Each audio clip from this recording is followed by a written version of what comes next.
Welcome to BDD news. ముందుగా headlines. Iran జంట పేలుళ్లు తామే జరిపామన్న ఇస్లామిక్ స్టేట్, 84 మంది మృత్యువాత.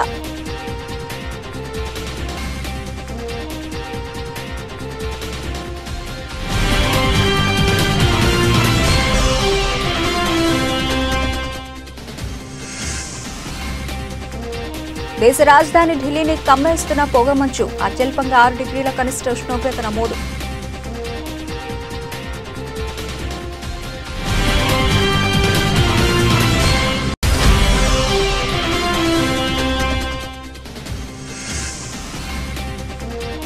పార్వతీపురం జిల్లాలో టీడీపీ నాయకురాలు నారా భువనేశ్వరి పర్యటన, సమస్యల పరిష్కారానికి చొరవ చూపాలని వినతి పత్రం అందించిన అంగన్వాడీలు.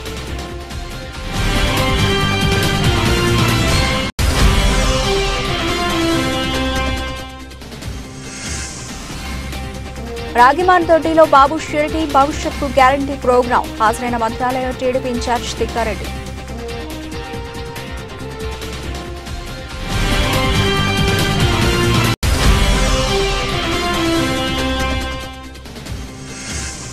ప్రజాభవన్లో డిప్యూటీ సీఎం మల్లు భట్టి విక్రమార్కని కలిసిన సినీ నటుడు మెగాస్టార్, కాశ్మీర్ నుంచి తెప్పించిన సాల్వాతో సత్కరించిన చిరంజీవి.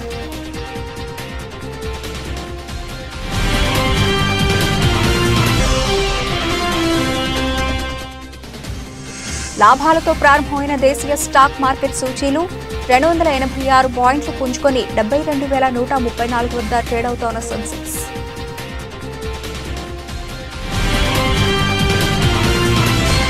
రైటికి డీటెయిల్స్ చూస్తే, హమాస్ ఇజ్రాయెల్ యుద్ధం కారణంగా ఏర్పడిన గందరగోళం మధ్యప్రాచ్యాన్ని కదిలించిన తాజా పరిణామం ఇరాన్లో హతమైన జనరల్కు జ్ఞాపకార్థం డజన్ల కొద్దీ మరణించిన 2 బాంబు దాడులకు ఇస్లామిక్ స్టేట్ గురువారం బాధ్యత వహించింది. ఇజ్రాయెల్ మరియు దాని ప్రధాన మిత్రదేశమైన యుఎస్, లెబనాన్లోని హిజ్బుల్లాహ్ మరియు యెమెన్లోని హౌతీలు వంటి ఇరాన్ మద్దతు గల మిలిటెంట్ గ్రూపుల నుండి పదే దాడులతో పోరాడుతూనే ఉన్నాయి. సెంట్రల్ ఇరాన్ నగరమైన కర్మాన్లో బుధవారం జరిగిన ఆత్మాహుతి దాడులకు ఇజ్రాయెల్ లింక్ కనీసం 84 మంది మరణించారు మరియు 280 మందికి పైగా గాయపడ్డారు. ఇరాన్ ప్రతీకార చర్యలను రేకెత్తించే మరియు ఆ ప్రాంతాన్ని మరింత అస్థిరపరిచే సామర్థ్యాన్ని కలిగి ఉంది.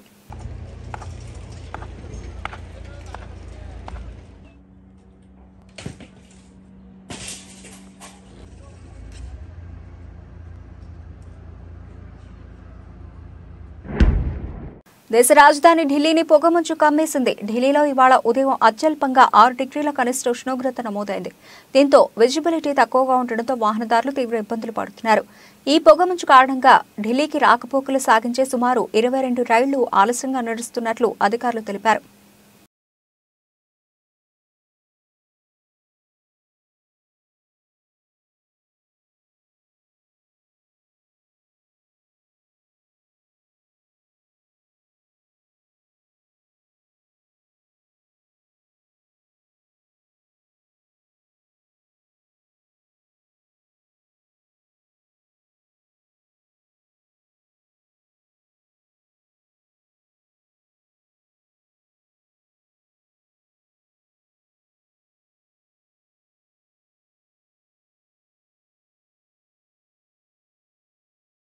మహబూబాబాద్ నియోజకవర్గ పరిధిలోని కేసముద్రం మండలంలోని అమీనాపురం, కోరుకొండపల్లి, మహబూబాబాద్ మండలంలోని రెడ్యాల గ్రామాల్లో ప్రజాపాలన కార్యక్రమం ప్రారంభించి సర్పంచ్ వెనం శ్రీకాంత్ రెడ్డి అధ్యక్షతన జరిగిన ప్రజాపాలన కార్యక్రమంలో మహబూబాబాద్ ఎమ్మెల్యే డాక్టర్ మురళీ నాయక్ మాట్లాడుతూ, నెల కూడా పూర్తి కాని ప్రభుత్వంపై బీఆర్ఎస్ నేతలు అవాకులు చెవాకులు పేలుతున్నారని, మీరు ప్రజలను ఎలా మోసం చేశారో, దేనికింత కమిషన్లు తీసుకున్నారో, చిట్టాలు తయారవుతున్నాయని ముఖ్యమంత్రి రేవంత్ రెడ్డి తమ మంత్రివర్గం అదే పనిలో ఉన్నారని, ప్రభుత్వం ఏర్పడ్డ 2వ రోజు నుండే 2 గ్యారంటీలు అమలు చేస్తున్నామని, ఈ అభయహస్తం ద్వారా ప్రజాపాలనతో సేకరించిన దరఖాస్తులతో అర్హులందరికీ పథకాలు వర్తింపజేస్తామని, ప్రజలు తిరస్కరిస్తేనే ఇప్పుడు మీరు ప్రతిపక్షంలో ఉన్నారని, ఇప్పుడు నీతులు చెప్పొద్దని హెచ్చరించారు.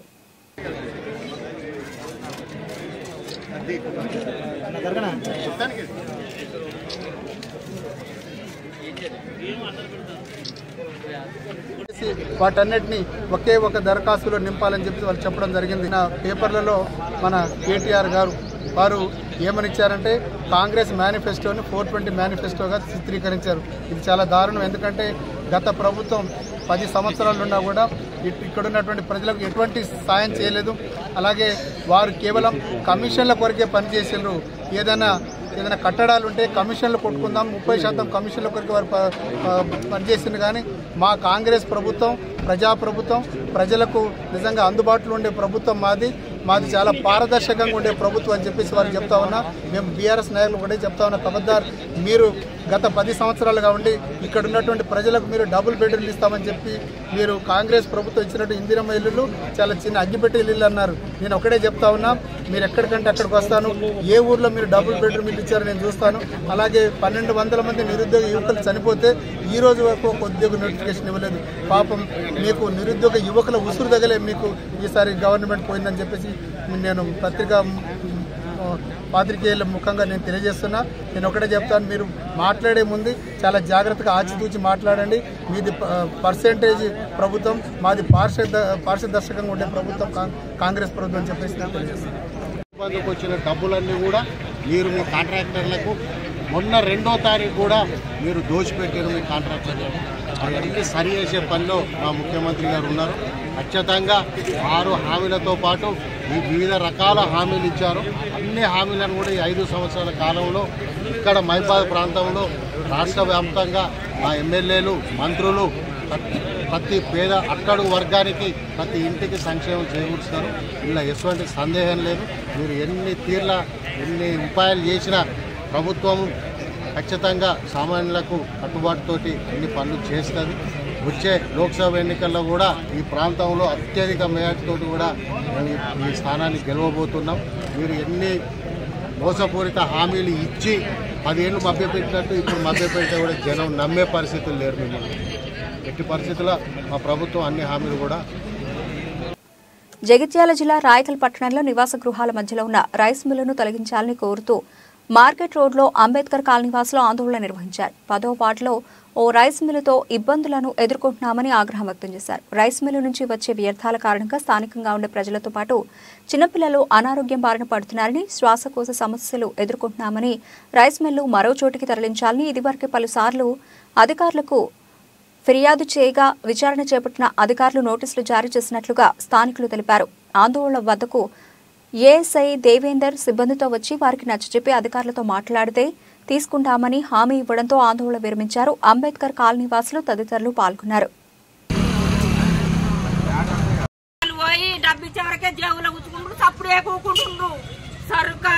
సర్కారు ప్రభుత్వం మనుషులు అట్లా కాదు, ఇది మాదేందో మాది తక్కువ వేయాల. అయ్యో గిట్టెట్ట జరుగుతుందని చెప్పాలా, అయ్యో మేము పని చేస్తామని అడగాల. అడుగు లేదు, డబ్బు ఇయ్యంగానే తీసుకుని జవులలో పెట్టుకుని సప్పుడంటుండు. 3 సంవత్సరాల మేము వాళ్ళతో పోరాడబట్టి చివరికి మమ్మల్నే కేసు పెట్టిరు. మేమే తప్పు చేసినామో అది రుజువు కావాలా, అంతే.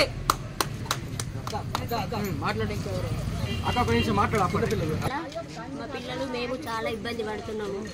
నీళ్లు తాగడానికి, బట్టలు ఉంచుకోవడానికి అన్ని బట్టల పైన, ఇల్లు పైన మొత్తం కాలుష్యం. 10 రోజులకు 15 రోజులకు ఒకసారి దగ్గు, జలుబు. మా పిల్లలు చాలా ఇబ్బంది పడుతున్నారు. తక్షణమే రైస్ మిల్లు తీసివేయాలని మేము కోరుకుంటున్నాము. మేము ఎన్ని రోజుల నుంచి కోరుకున్నా అధికారులు పట్టించుకోలేదు. ఇప్పటికైనా పట్టించుకొని రైస్ మిల్లు తీసేయాలని మిమ్మల్ని కోరుకుంటున్నాము. మాది రైకల్ మండలం 10వ వార్డు చెందిన ఎస్సీ కాలనీ మాది తాటిపంపుల విశ్వనారాయణ గారి రైస్ మిల్లు చేయబట్టి 15 సంవత్సరాల నుంచి చాలా ఇబ్బందులు పడుతున్నాం. అంతేకాకుండా 3 సంవత్సరాల నుంచి ప్రతి ఒక్క అధికారికి దరఖాస్తు ఇచ్చినప్పటికీ ఏ అధికారి కూడా స్పందించడం లేదు. ప్రతి ఒక్క అధికారికి, కలెక్టర్ గారికి, చైర్మన్ గారికి, కౌన్సిలర్ గారికి, అంతేకాకుండా రామగుండం పొల్యూషన్ బోర్డు కూడా దరఖాస్తులు రాయడం జరిగింది.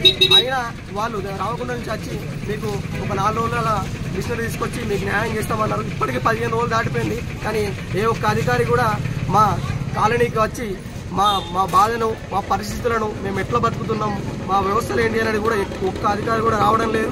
అంతేకాకుండా ఇక్కడ ఉన్న చైర్మన్ కూడా మాకు న్యాయం చేయడం లేదంటే ఎంత దురదృష్టకరం అనేది మాకు అర్థం కావట్లేదు.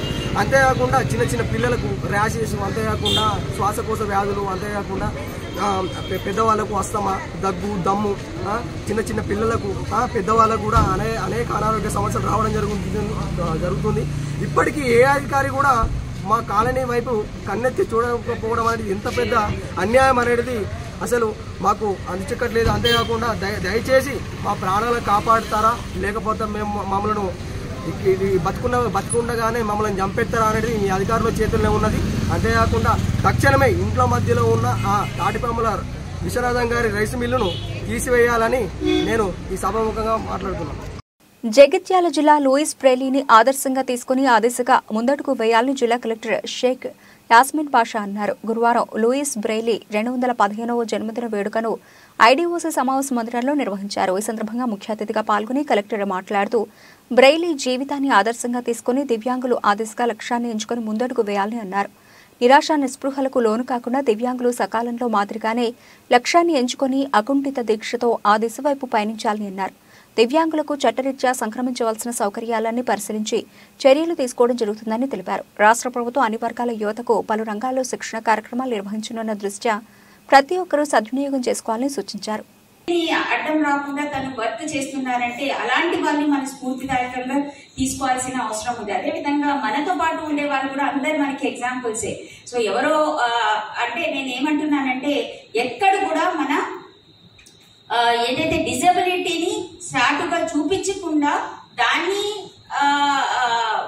అది పక్కన పెట్టి మనం ముందుకు సాగాలి.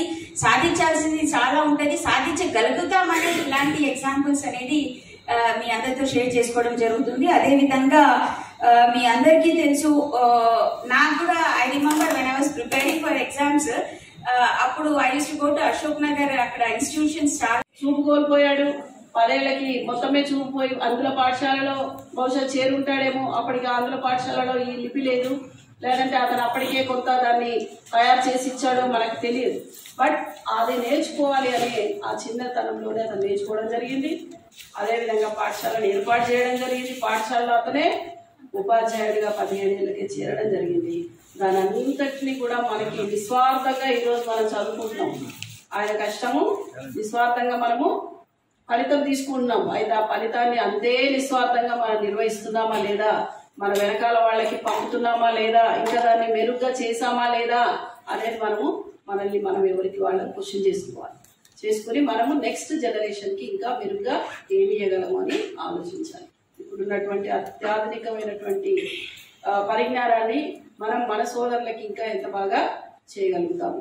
మనకు తెలుసు, నడకడానికి ఒకప్పుడు నామినల్ గా ఉండేటువంటి స్టిక్ ఏదైతే ఉందో మనకి ఈ రోజు దారి చూపించే స్టిక్ కింద మన వాళ్ళు మార్చారు. దాన్ని ఇంకా మెరుగ్గా ఎలా చేయగలుగుతాం. ఇంకా రాను ఇంకా మార్పులు వస్తాయి. మనకు తెలుసు, చాలా ప్రయోగాలు చేస్తున్నారు. చదువుకున్న వాళ్ళు అందులోనే ఇంకా నిష్ణాతులుగా మనం ప్రయత్నించి మనకి డైరెక్ట్ బ్రెయిన్ కి ఏదైతే దృష్టి కళ్ళ ద్వారా వెళుతుందో దాన్ని అద్దాల ద్వారా పంపించి ఆ బ్రెయిన్ ని ఆపరేట్ చేసి దృశ్యావిష్కరణ చేయడానికి కూడా శాస్త్రజ్ఞులు పనిచేస్తున్నారు. సో అందులో మనవంతు కూడా మనం చెయ్యి వేసుకుని ముందుకెళ్ళాలి. ప్రతి దాంట్లో కూడా ఒకరికొకరు సహకరించుకోవాలి. మాచర్ల నియోజకవర్గం శాసనసభ్యులు పిన్నెల్లి రామకృష్ణారెడ్డి మాట్లాడుతూ అర్హులైన అందరికీ 3,000 రూపాయల పెన్షన్ ముఖ్యమంత్రి జగన్మోహన్ రెడ్డి పరిపాలనలో పెన్షన్ అందించడం జరుగుతోందని ప్రజలందరికీ తెలియజేయడం జరిగింది. గతంలో చంద్రబాబు నాయుడు ముఖ్యమంత్రిగా ఉన్న టైంలో 5 సంవత్సరాలు కూడా ఏ పేద వర్గానికి కూడా 1 రూపాయి కూడా సహాయం చెయ్యకపోగా అబద్ధాలతో మోసం చేసి 5 సంవత్సరాలు కూడా పదవి అనుభవించిన పరిస్థితి. కానీ ఒకటి ఆలోచన చేయమని కోరుతా ఉన్నాను. జగన్మోహన్ రెడ్డి గారు ముఖ్యమంత్రి బాధ్యతలు చేపట్టిన మొదటి రోజు నుంచి కూడా పార్టీలను చూడలా, వర్గాలను చూడలేదు. నాకు ఓటేశారా, నాకు ఓటేసిన వాళ్ళకే సహాయం చేయాలని కూడా ఆలోచన చేయాల. మనం పేదవాళ్ళకి సహాయం చేయాలి. మన ముఖ్యమంత్రి సీట్లో కూర్చున్నాం, మన కోసం వాళ్ళ ఆశగా ఎదురు చూస్తా ఉన్నారు, మన మీద ఆశ పెట్టుకొని ఉన్నారు. ఎన్ని అవాంతరాలు వచ్చినా, ప్రతిపక్షాలు ఎన్ని విమర్శలు చేసినా, వాళ్ళకు సంబంధించిన పేపర్లో మీడియాలో ఉన్నది లేని ఏ రకంగా దుష్ప్రచారం చేసినా ఖచ్చితంగా ప్రతి రూపాయి పేద కుటుంబంలో వాళ్ళకి సహాయం, కుటుంబానికి ఒక సహాయం అందే విధంగా ఉండాలనే ఏకైక లక్ష్యంతో మొదటి రోజు నుంచి కూడా ఈ రోజు వరకు కూడా పనిచేస్తున్నమాట వాస్తవం కాదా అని కూడా ఒకసారి ఆలోచన చేయమని కోరుతా ఉన్నాను. ఈరోజు రాజకీయ పార్టీలు అనేక మంది రాజకీయ నాయకులు రావచ్చు. వాళ్ళ అవసరాల కోసం మళ్ళీ మాయ మాటలు చెప్పే కార్యక్రమం ఖచ్చితంగా చేయొచ్చు. దయచేసి ఆలోచన చేయమని కోరుతా ఉన్నాను. ఏదైతే 2019 నుంచి ఈ రోజు దాకా కూడా ప్రతి పేద కుటుంబానికి ఈరోజు మీరు ఎక్కడికి పోకుండా ఈరోజు కొంతమంది ఒక్క భావం చెప్తా ఉన్నారు. జగన్మోహన్ రెడ్డి గారు మొదటి నుంచి కూడా 3,000 ఇస్తా ఉన్నారు, 3,000 ఇవ్వలేదు, మోసం చేసినారని ఒక విష ప్రచారం చేస్తా ఉన్నారు. దయచేసి తప్పుడు ప్రచారం చెయ్యొద్దు. తెలుగుదేశం నాయకులు చెప్తా ఉన్నాను. మా మేనిఫెస్టో ఉంది. ఏదైతే 2019 ఎలక్షన్స్ ముందు పేద వర్గాల కోసం మేము ఈ సంక్షేమ కార్యక్రమాలు ఆదుకుంటామో చెప్పిన మాట మీద 100% ఈ రోజు కూడా కట్టుబడి ఉన్నాం. ఆ రోజే చెప్పాం 2,000 రూపాయలు ఇస్తాం, 2,250 రూపాయలు, 2,500, 2,750 రూపాయలు, 3,000 రూపాయలు ఇచ్చుకుంటూ పోతామని చెప్పిన మాట మీద ఈరోజు అక్షరాల కూడా 100% కూడా మాట తప్పకుండా. టీడీపీ నాయకురాలు నారా భువనేశ్వర్కి పార్వతీపురం జిల్లా భామిని మండల అంగన్వాడీలు తమ సమస్యలను తెలిపారు. డిమాండ్ల పరిష్కారం కోసం నిరవధిక సమ్మె చేస్తుంటే రాష్ట్ర ప్రభుత్వం పట్టించుకోలేదని వాపోయారు.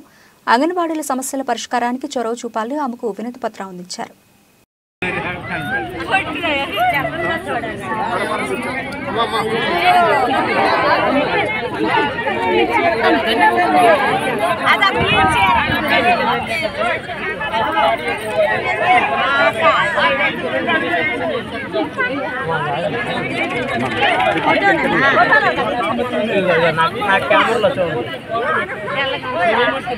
గుంటూరు జిల్లా ముప్పాళ్ల పోలీస్ స్టేషన్ వద్ద ఉద్రిక్త వాతావరణం నెలకొంది. బుధవారం ముప్పాళ్లలో లారీ ఢీకొని వలి అనే యువకుడు మృతి చెందాడు. ఈ నేపథ్యంలో వలి కుటుంబానికి న్యాయం చేయాలని, కారకులను శిక్షించాలని బంధువులు గురువారం పోలీస్ స్టేషన్ ఎదుట మృతదేహంతో బైఠాయించి ఆందోళన చేపట్టారు. దీంతో సత్తెనపల్లి నర్సరావుపేట రహదారిపై భారీగా ట్రాఫిక్ స్తంభించింది.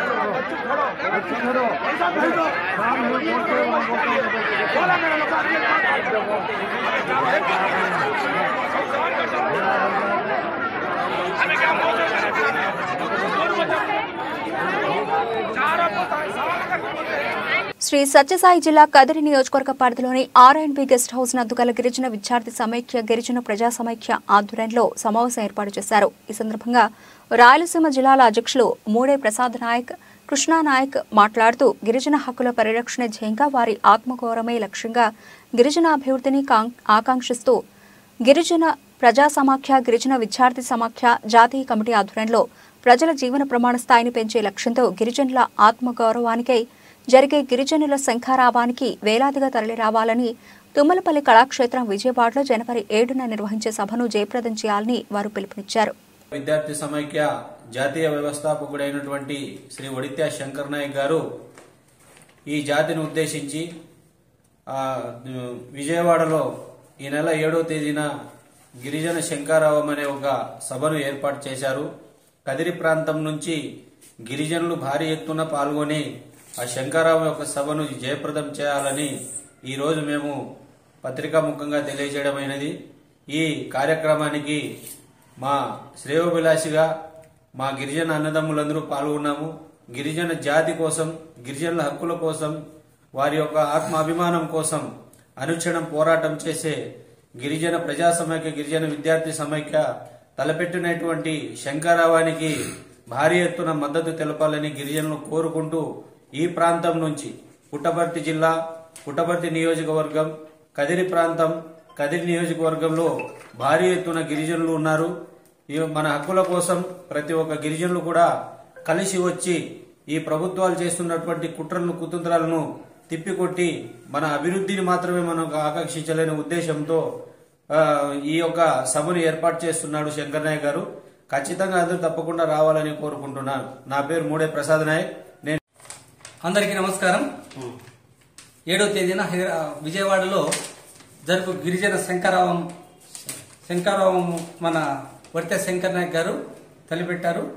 ఆ కార్యక్రమానికి ఈ ప్రాంతం నుంచి రాష్ట్రంలో ఉన్న గిరిజనులందరూ కూడా ఆ సభను జయప్రదం చేయవలసిందిగా కోరుచు, అదేవిధంగా కదిరి ప్రాంతంలో గిరిజనులు చాలా అధికంగా ఉన్నారు కాబట్టి ఇక్కడ నుంచి చాలా భారీ ఎత్తున అందరూ తరలి వచ్చి ఆ గిరిజన శంకరావాన్ని జయప్రదం చేయవలసిందిగా అందరికీ కోరుకుంటున్నాను. ధన్యవాదాలు.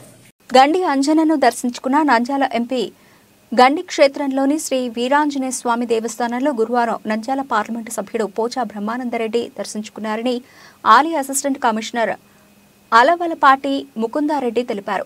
వారికి ఆలయ ప్రధాన అర్చకులు కేసరి స్వామి, ముఖ్య అర్చకులు రాధాగోపాలాచార్యుల నేతృత్వంలో ప్రత్యేక పూజలు నిర్వహించారు. అనంతరం దుస్సాలువతో సత్కరించి తీర్థ ప్రసాదాలు అందజేశారు.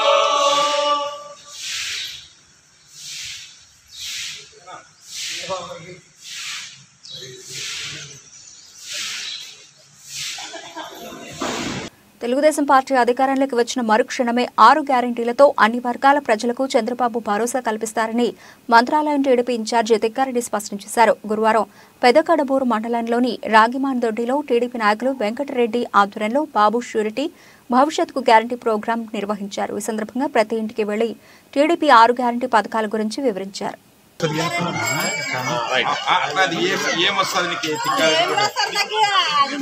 బస్సు ఫ్రీ, నువ్వు ఇంట్లో మాట్లాడతావు అనుకో, బస్సు ఎక్కేది పోయేదే ఇంకా ఫ్రీ బస్సు.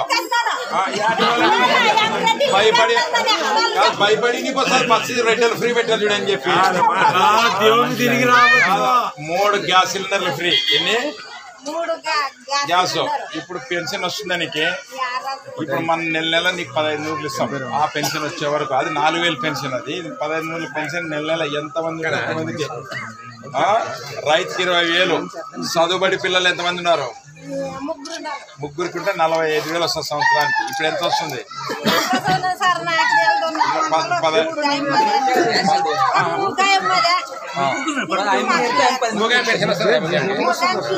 ఎంత 5,000 వస్తుంది?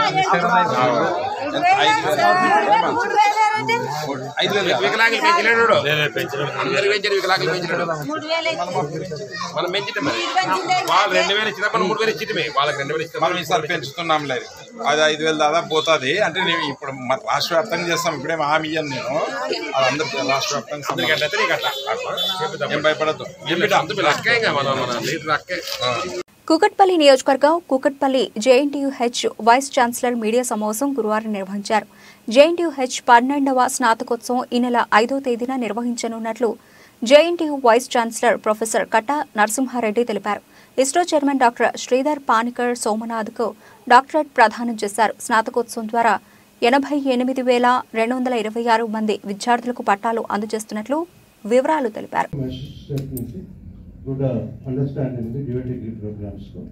ఈ మధ్య లాస్ట్ ఇయర్ మేము November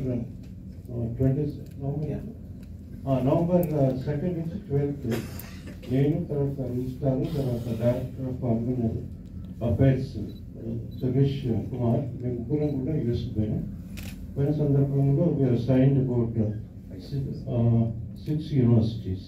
5 universities so MOU signed చేసిన. All 5 universities are going to offer dual degree programs. అంటే ఒక 3 years ఇక్కడ చేసిన తర్వాత 1 year అక్కడ చేస్తారు. They will get the degree from that university as well as from JNT University. అదేవిధంగా 5 years integrated program. అంటే 3.5 years ఇక్కడ చేస్తారు, 1.5 year యూఎస్లో చేస్తారు. అంటే దీనివల్ల మన స్టూడెంట్స్ చాలా మంది కూడా లాభం జరుగుతుంది. అందుకని 5 యూనివర్సిటీస్ మేము టైప్ చేసుకున్నాం. అందులో almost all universities technological universities, not conventional universities కాకుండా all technological universities. Australia star player David Warner baggy green cap పోగొట్టుకున్న విషయం తెలిసిందే. ఎవరికైనా క్యాబ్ దొరికితే ఇవ్వాలని సోషల్ మీడియా వేదికగా వార్నర్ వేడుకున్నాడు. దీనిపై ఆస్ట్రేలియా ప్రధాని ఆంథోనీ ఆల్బనీస్ కూడా స్పందించారు. వార్నర్ క్యాబ్ను వెతికి ఇవ్వాలన్నారు. దాంతో క్యాబ్ కోసం విస్తృతంగా గాలించారు. సిడ్నీలో విశ్రాంతి తీసుకున్న హోటల్లో క్యాబ్ దొరికిందని వార్నర్ సంతోషం వ్యక్తం చేశారు. Hi everyone, I am pleased and relieved that I've got my baggie back in my hands. Any cricketer knows how special their cap is, and I'll cherish this for the rest of my life. I'm very grateful to all those involved in locating it, the Qantas team, the freight company, the hotel and our own team management.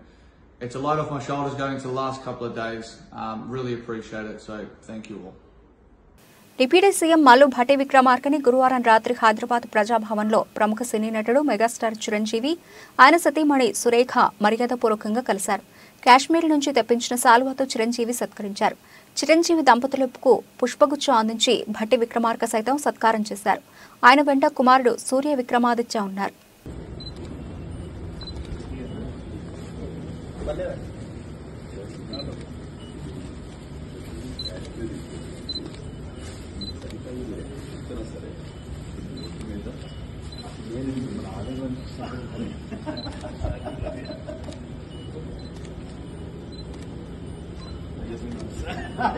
Sir, one photo, sir. Sir, one photo, sir.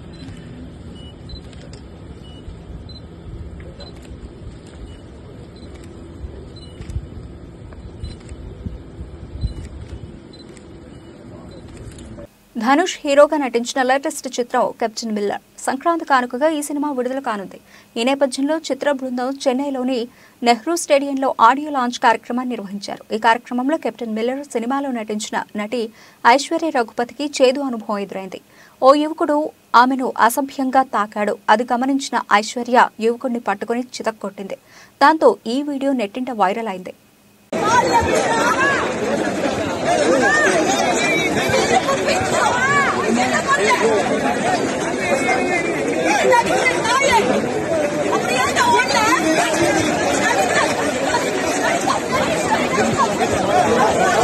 దేశీయ stock market సూచీలు ఇవాళ లాభాలతో ప్రారంభమయ్యాయి. సెన్సెక్స్ 286 పాయింట్లు పుంజుకొని 72,134 వద్ద trade అవుతోంది. Nifty 78 పాయింట్లు ఎగబాకి 21,737 వద్ద కొనసాగుతోంది. సెన్సెక్స్ లో ఎన్టీపీసీ, భారతీ ఎయిర్టెల్, ఎన్ఎండ్ఎం, Wipro, HDFC, SBI, power grid, Bajaj Finserv, అలాగే ఎల్ఐఎన్టీ షేర్లు లాభాల్లో ఉన్నాయి. Nestle India, IndusInd bank, Sun Pharma షేర్లు మాత్రమే నష్టాల్లో కొనసాగుతున్నాయి.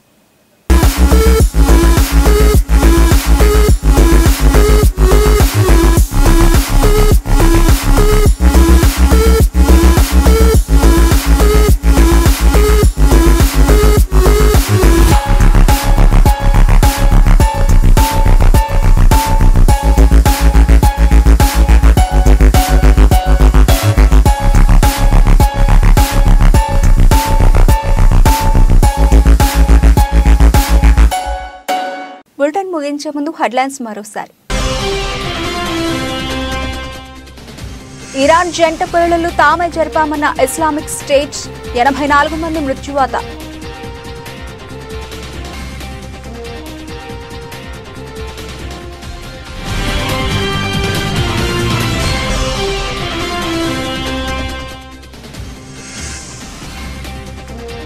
దేశ రాజధాని ఢిల్లీని కమ్మేస్తున్న పొగమంచు, అత్యల్పంగా 6 డిగ్రీల కనిష్ట ఉష్ణోగ్రత నమోదు.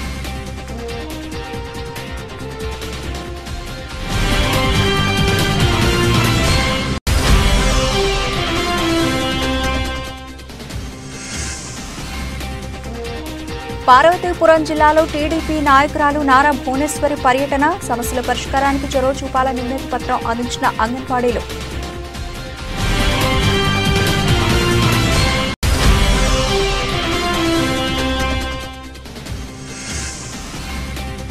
రాగిమాన్ దొడ్డిలో బాబు షిరిటీ భవిష్యత్తు గ్యారంటీ ప్రోగ్రాం, హాజరైన మంత్రాలయ టీడీపీ ఇన్ఛార్జ్ తిక్కారెడ్డి.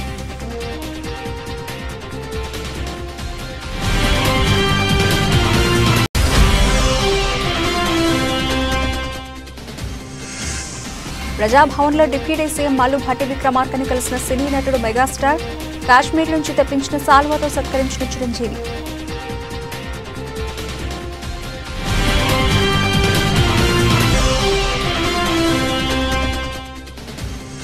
లాభాలతో ప్రారంభమైన దేశీయ స్టాక్ మార్కెట్ సూచీలు 286 పాయింట్లు పుంజుకొని 72,134 వద్ద ట్రేడ్ అవుతోన్న సెన్సెక్స్.